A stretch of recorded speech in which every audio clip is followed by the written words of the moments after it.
Hello, welcome to Hard Talk Extra. I'm Gavin Esler. My guest today is one half, the talkative half of the Pet Shop Boys, the iconic band who since the 1980s have influenced everyone from Madonna to Robbie Williams and the Scissor Sisters.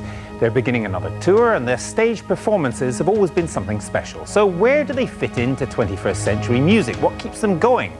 And at a time when pop music often means lowbrow pap, are they in danger of giving pop a good name?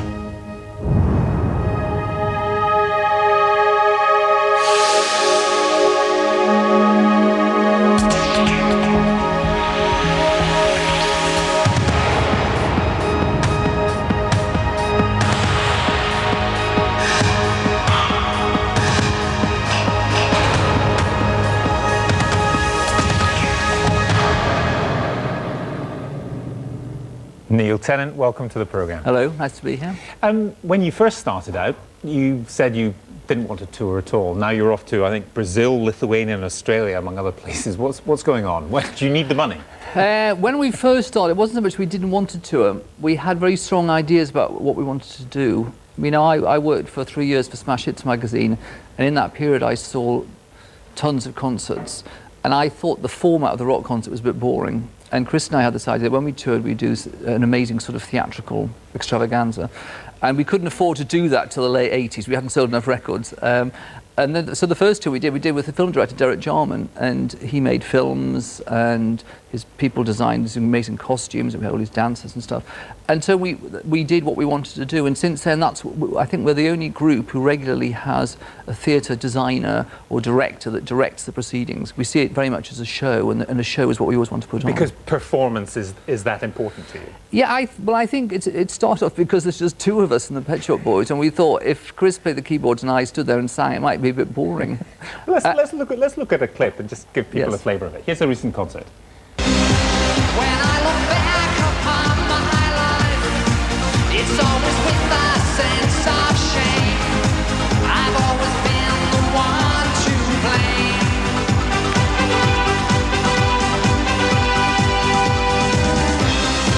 For everything I long to do, no matter when or where or who.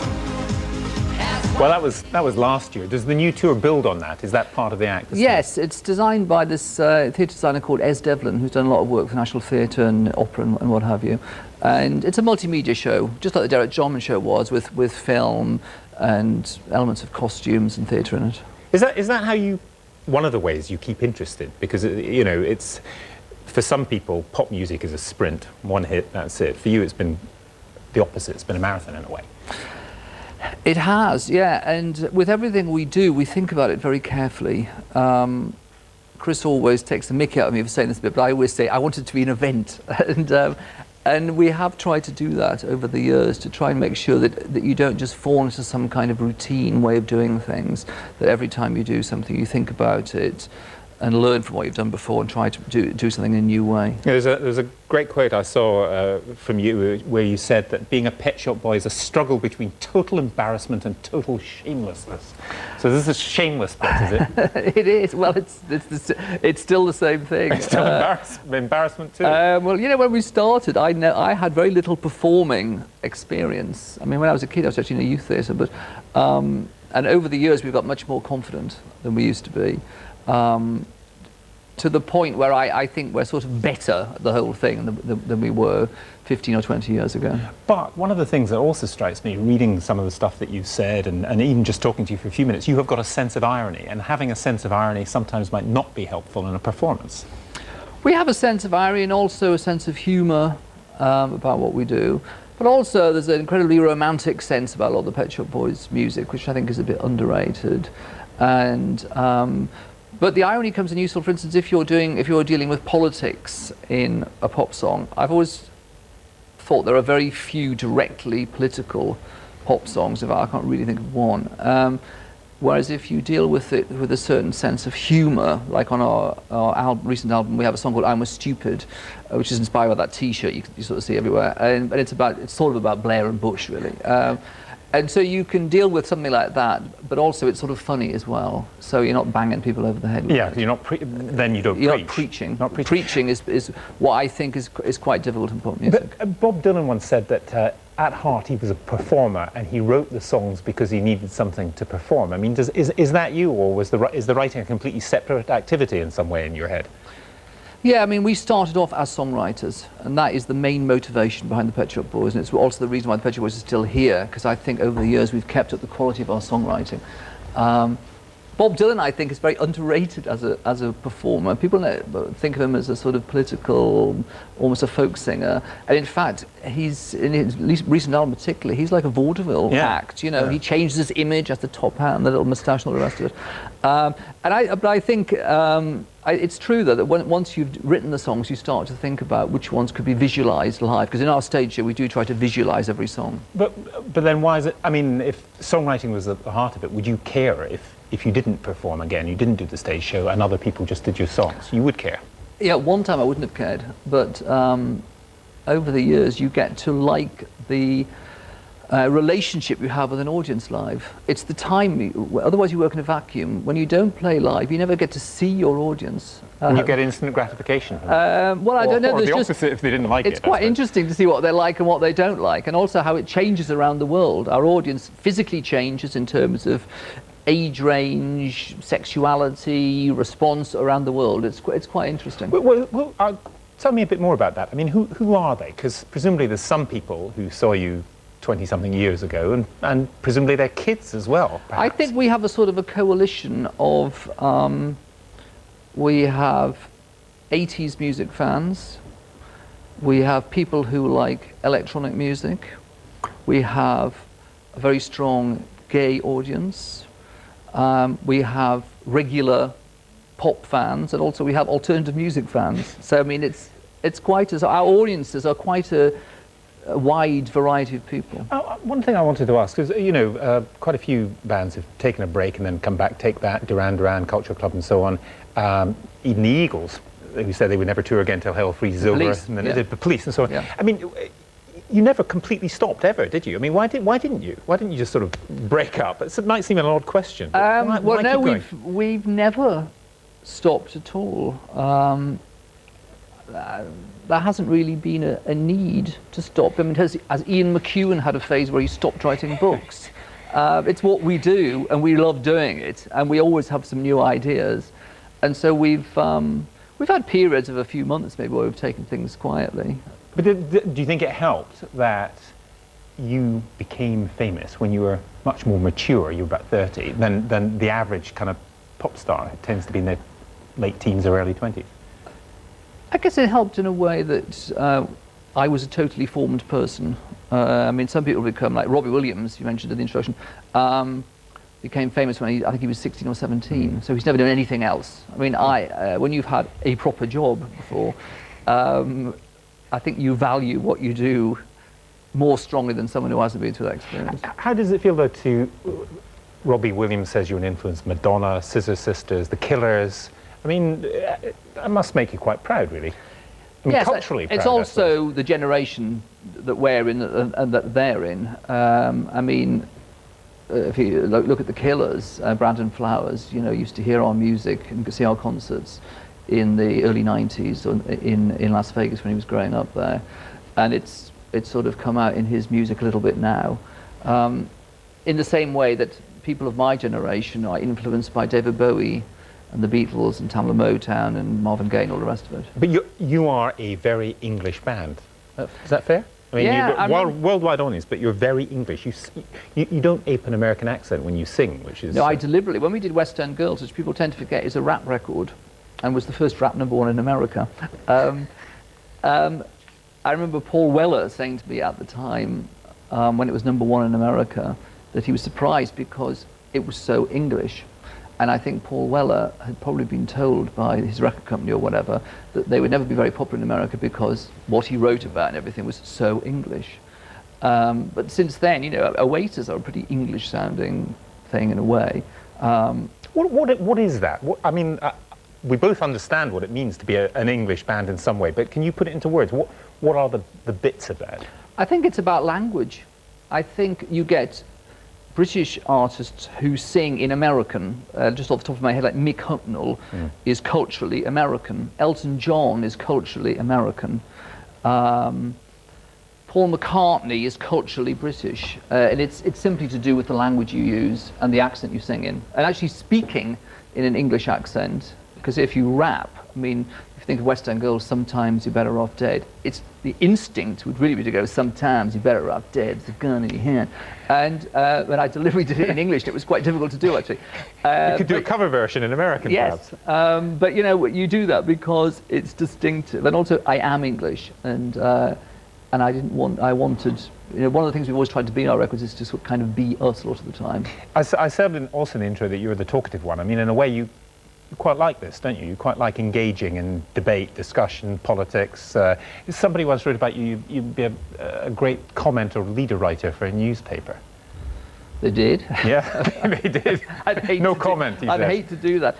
In private life, and people who know us know that, in fact, the more provocative opinions come from Chris. But he keeps them to himself. But he keeps... Well, he doesn't boring. just keep them to himself, but he doesn't like... I mean, Chris has very, very provocative opinions about a lot of things, and but he doesn't feel very comfortable talking in public about them. Well, you were described 10 years ago as, quote, an extremely intelligent, well-read, cultured 40-something with greying hair. It seems embarrassing to call him a Pet Shop Boy. That was by one of your fans. Well, it's sort of true, but I think it's a weird thing. You know, years ago they used to ask Mick Jagger, "Do you think you'll still be doing this in your 50s?" And he would sort of say, "No, I can't imagine sitting in my wheelchair singing Satisfaction." Ultimately, he's not in a wheelchair, of course, but ultimately he is doing that.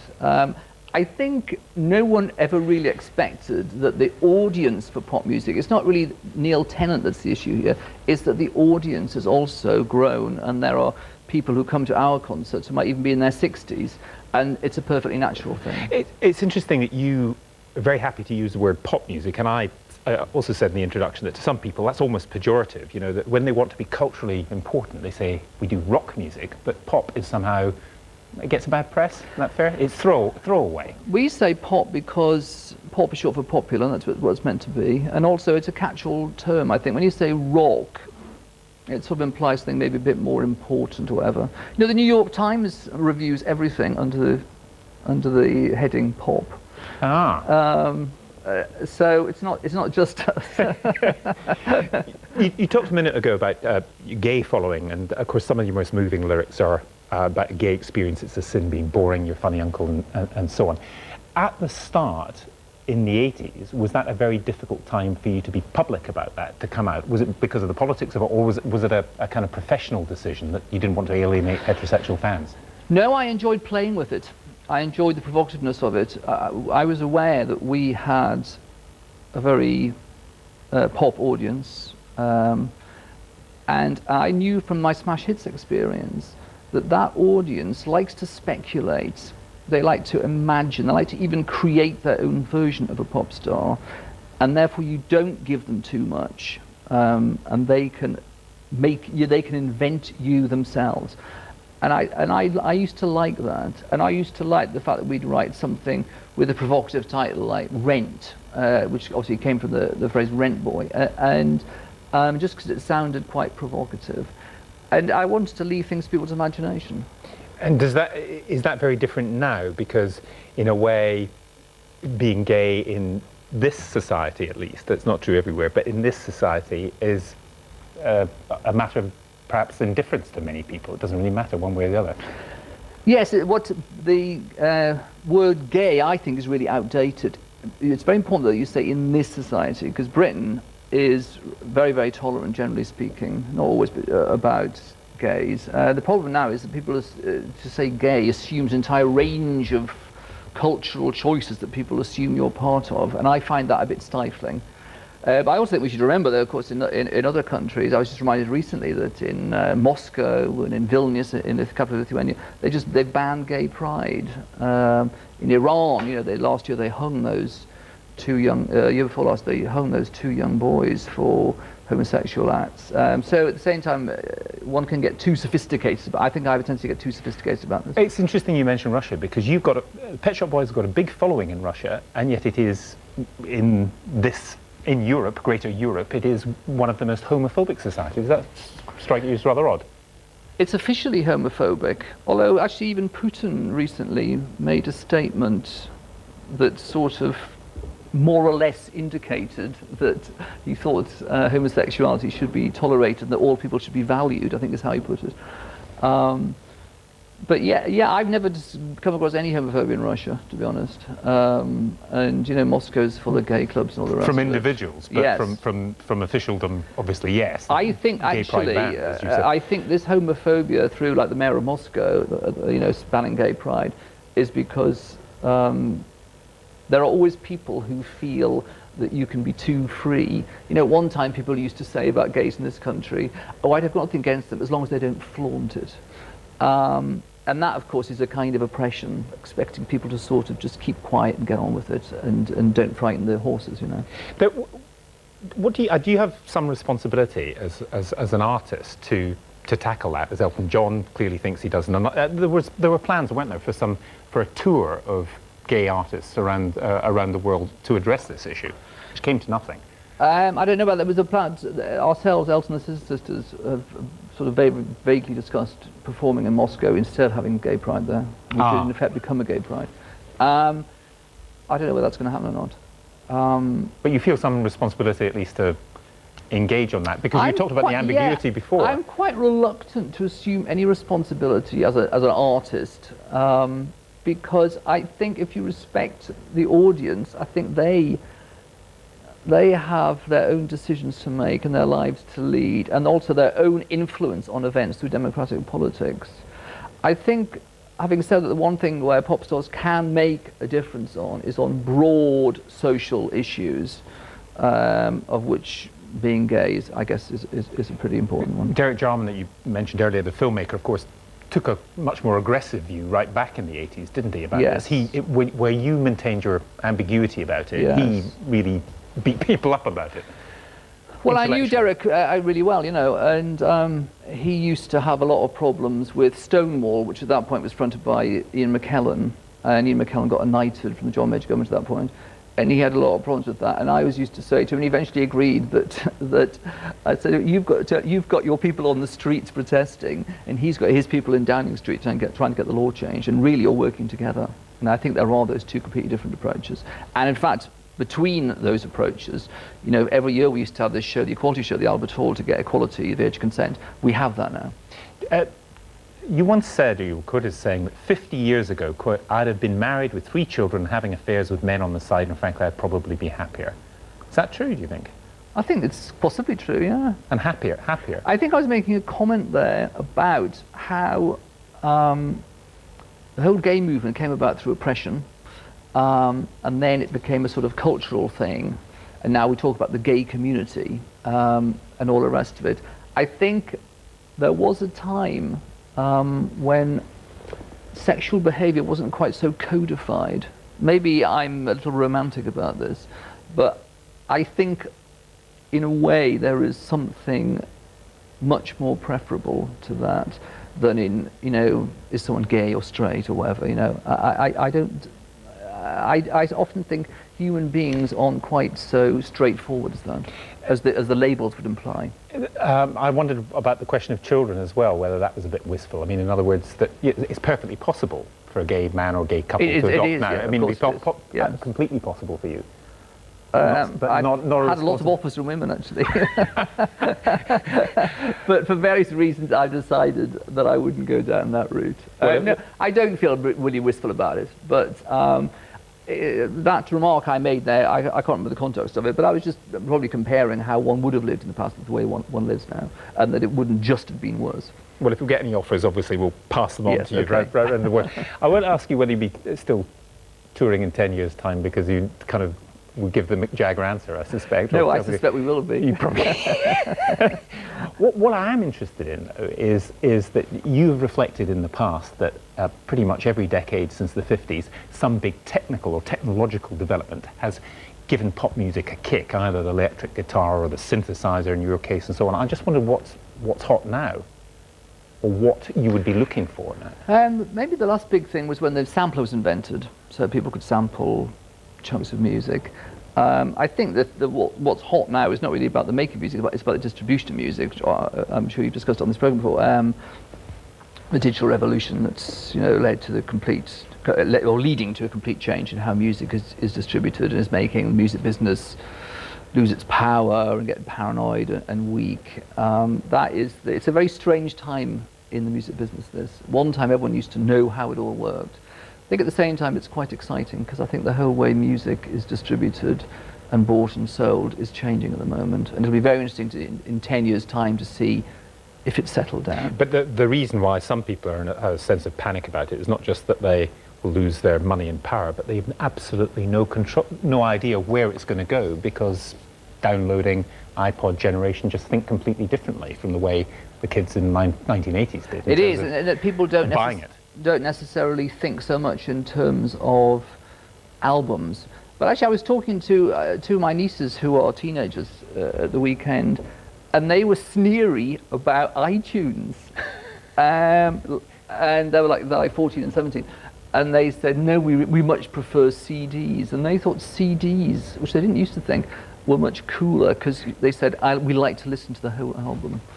And I suddenly thought, God, you assume that something's happened and that's that. Maybe that's not necessarily the case. Some of us still think vinyl is pretty cool, but that's perhaps showing grey hair. Vinyl is perennially cool. It's always cool. Okay, well, I'm glad I mean, cutting edge on that. But does some of that explain, and the lack of perhaps the 21st century technological development in music, does that explain why so many bands are retro, so many stuff harks back to the 70s and 80s? It's like everything, it's about technology. You can get, a major technological change that's happened in this decade is that computer technology means on your laptop you can now have an incredible collection of vintage keyboards and sounds, and also drum sounds. You can have the same reverb digitally created as from like a Tamla sound in the mid-60s, and you can put it against a 1980s classic Korg synth sound and all the rest of it. And it's just all on your computer that you can carry in a briefcase wherever you go. And that's a really great thing in a way, but it does also encourage people to be retro. Retro, yes. But also perhaps obsessed with the technology rather than, because to go back to what you were saying earlier in our conversation, one of the reasons you're very English is the words, the use of language, yes. the poetry, yes. which is English poetry yes. set to music. Having said all of that, we are living in an age where it's very fashionable for kids. I can remember a time where we thought we'd won and that the guitar was kind of dying out. And now, there are a lot of kids who think it's very cool to have a guitarist, a lead singer, a bassist and a drummer. Very like the Arctic Monkeys, for instance. Or like the Killers, and they put a keyboard in that mix as well. So I think that, again, that sort of combination, that what you might think of as an old-fashioned combination of instruments, will turn out to be as perennial as a string quartet is. On that note, Neil Tennant, thanks very much. Thanks very much. Pleasure.